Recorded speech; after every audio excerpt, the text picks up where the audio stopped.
cambios climáticos vienen preocupando a la humanidad en estos últimos años, aunque particularmente desde la mitad del siglo pasado hubo una alarma por el aumento de la temperatura de la atmósfera baja, a partir del uso cada vez más intenso de los combustibles fósiles en el mundo, después de la revolución industrial. Uno de los impactos que produce en el mundo, y algunos autores lo mencionan, autores que participan del grupo de intergubernamental de expertos sobre la evolución del clima, mencionan el colapso de los ecosistemas, la alteración de la producción de los alimentos, los efectos socioeconómicos que producen en la sociedad, las emigraciones producto de los cambios que se producen en cada lugar, las alteraciones que provocan la salud humana por el ataque de bacterias y virus.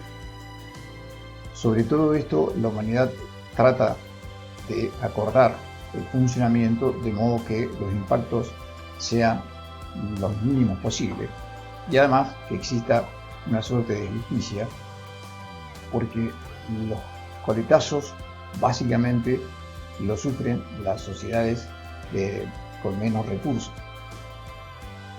Organismos a nivel internacional como la ONU, la FAO o algunos de otros continentes como América proponen actividades de común a nivel internacional y trabajan básicamente sobre la mitigación, es decir, disminuir los efectos o al mínimo lo que se pueda respecto de estas alteraciones que provoca el aumento de las concentraciones de los gases de efecto invernadero en el clima, que se ha tornado cada vez más cambiante producto de ello. Porque el clima normalmente siempre a lo largo de la historia terrestre ha sufrido cambios, pero se nota en estos últimos tiempos que son en un tiempo más acotado. Por lo tanto, la humanidad lo que trata en estos momentos, las pautas que se han acordado, es de reducir las emisiones de gases de efecto invernadero y llevarlos a valores que no alteren, que no desarticulen los efectos del equilibrio natural que existe en la Tierra.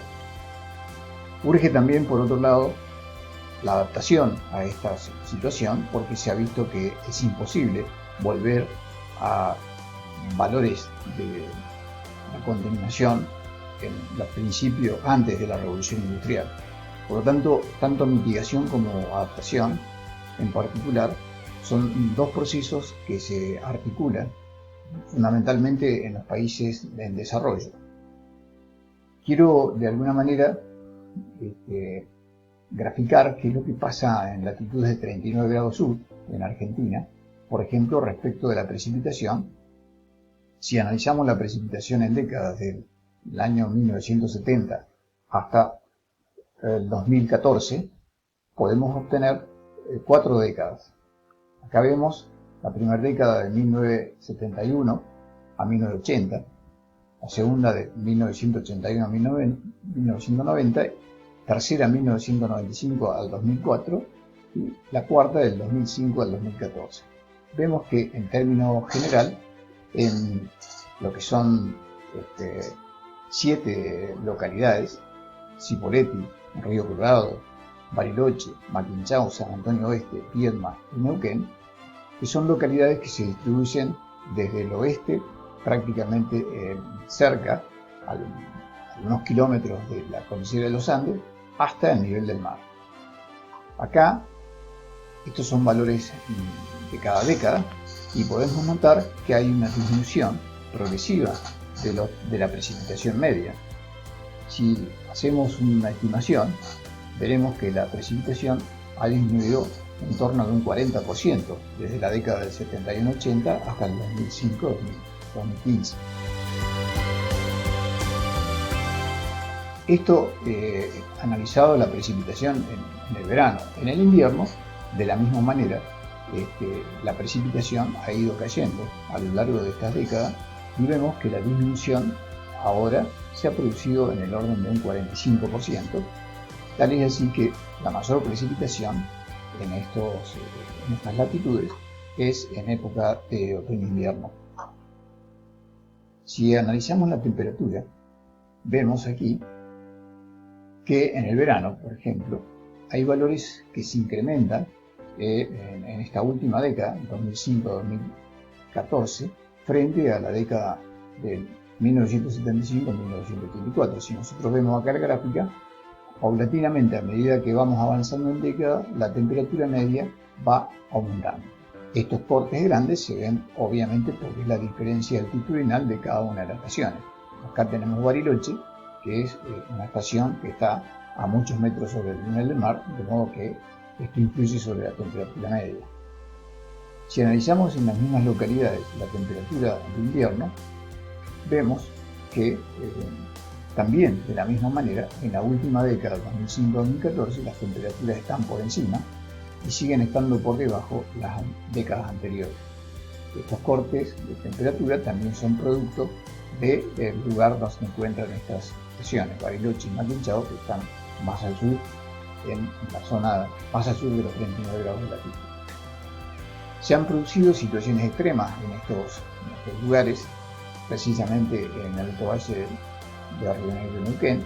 Se ha visto incrementada la cota de Río Neuquén en 2006, extremos también que decían el río del Mayo, que es otra cuenca, en el 2002.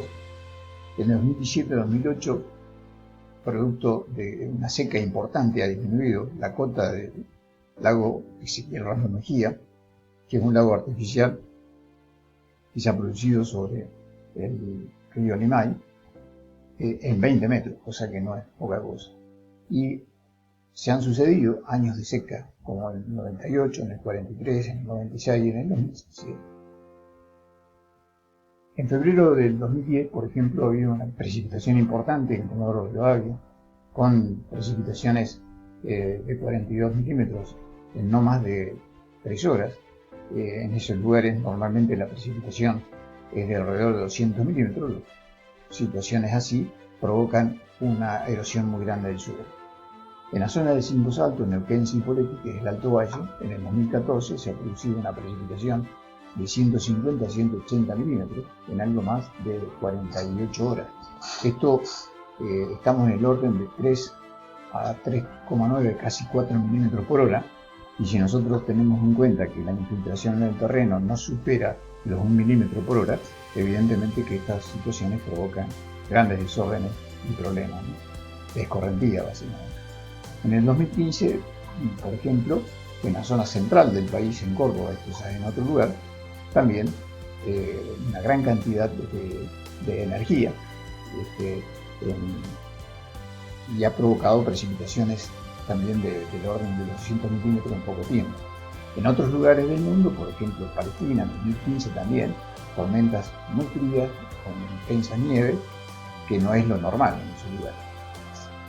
Por otra parte, en el centro del continente americano, en Guatemala, por efecto del Niño, sequías muy intensas, registradas en 2015, en Bolivia, precipitaciones también muy intensas. En fin, en diversos lugares del mundo se provocan permanentemente alteraciones fuera de las normales. El Panel Intergubernamental de Cambio Climático, reunido en el 1981, prevé cambios graduales y esos cambios están previstos que se dan en temperatura y en lluvia.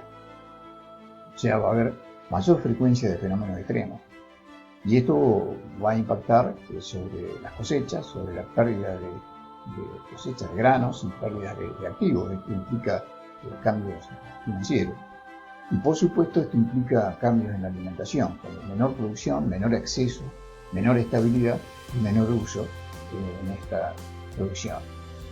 La agricultura es una de las generadores de gas de efecto invernadero, porque el sistema de producción es intensivo y además del aporte que esto genera en combustibles fósiles degradados que se van a aumentar, digamos, la concentración de gases en la atmósfera, produce cambios en las áreas, porque el uso del suelo hace que desactive los ecosistemas en forma natural, inclusive hacer agricultura en forma intensiva en algunos lugares. Esto provoca deforestación y degradación de los suelos. Estas prácticas son las que generan graves problemas.